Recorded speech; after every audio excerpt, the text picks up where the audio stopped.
सभ्य रूपमा सफल बनाउन उपस्थित हुनुभएका आदरणीय तमाम नेपाली दाजुभाइ तथा दिदीबहिनीहरूमा स्वीकार्नुहोस् नेपाल आदिवासी जनजाति महासंघ कतारको तर्फबाट र नेपाल आदिवासी जनजाति महासंघ कतारमा आबद्ध सम्पूर्ण सल्लाहकारहरूको तर्फबाट हार्दिक नमस्कार सहित जनजाति अभिवादन टक्राउन चाहन्छु।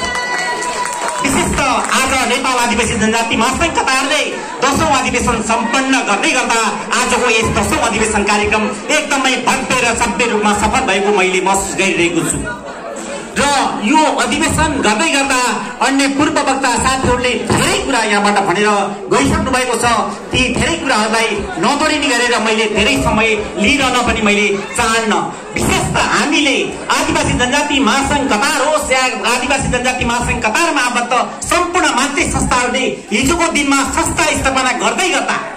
एउटा नेपालीलाई अर्थात कतारमा रहेका सम्पूर्ण नेपालीहरूलाई केही सहयोग होस् भन्ने उद्देश्यका साथ नै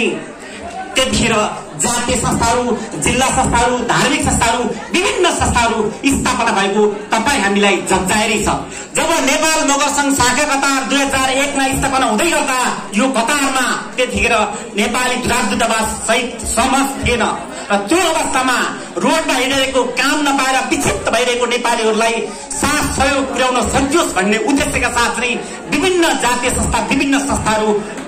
स्थापना भएर अनवरत रूपमा आज यहाँसम्म आइरहेको तपाईँ हामी सम्पूर्णलाई जग्जाहेरै छ। हामी आफ्नो रोजीरोटीको निम्ति देशबाट यहाँसम्म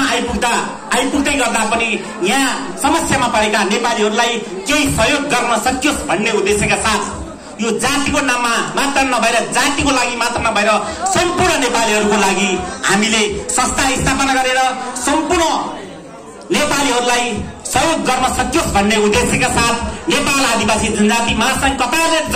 एउटा समग्र छाता संगठन बनाएर